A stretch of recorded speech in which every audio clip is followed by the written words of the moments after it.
Hi! Welcome to our channel. ఈరోజు మనం review చేయబోతున్న వెబ్ సిరీస్ 'డబ్బా కార్టెల్'. స్టోరీలోకి వెళ్తే ఓపెనింగ్ సీన్‌లోనే ఒక కార్ యాక్సిడెంట్ అవుతుంది.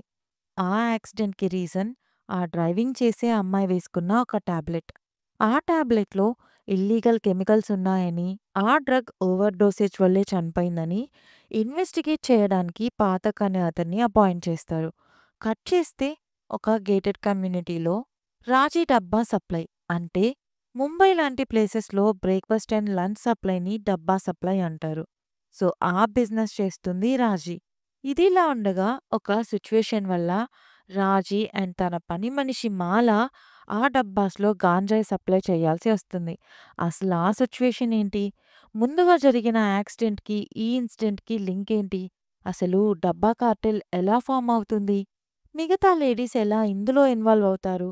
ఫైనల్లీ అసలేమవుతుందనేది ఈ series story.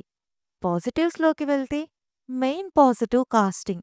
Most talented and experienced female leads like Shabana Azmi గారు, జ్యోతిక గారు, నిమిషా అండ్ సాయి తమన్కర్ ఇలా చాలా మంచి ఆర్టిస్ట్ ఉన్నారు.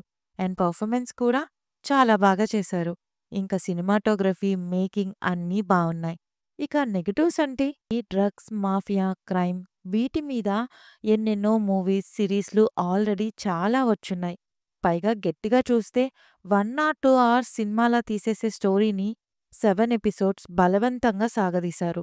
అసలు ప్రాబ్లమ్ సాల్వ్ అయ్యాక కూడా వాళ్ళదే పని చేయడం, అనవసరంగా ప్రాబ్లమ్ క్రియేట్ చేయడం, అసలు ఇంత జరుగుతున్నా పోలీసులు అసలు పట్టించుకోకపోవడం, ఇలా ఎన్నో లాజిక్‌లెస్ సీన్స్ ఉన్నాయి.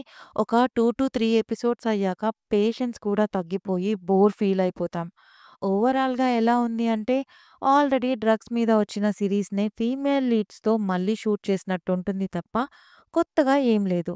ఇంకా దారుణం ఏంటి అంటే దీన్ని ఇక్కడితో ఎండ్ చేయకుండా ఇంకో సీజన్‌కి లీడ్ ఇవ్వడం. సో, నా వరకు ఇది జస్ట్ బోరింగ్ వెబ్ సీరీస్. ఒకవేళ మీరు చూడాలనుకుంటే నెట్‌ఫ్లిక్స్‌లో తెలుగులో కూడా స్ట్రీమ్ అవుతుంది. రివ్యూ నచ్చితే please like, share and subscribe. Thank you.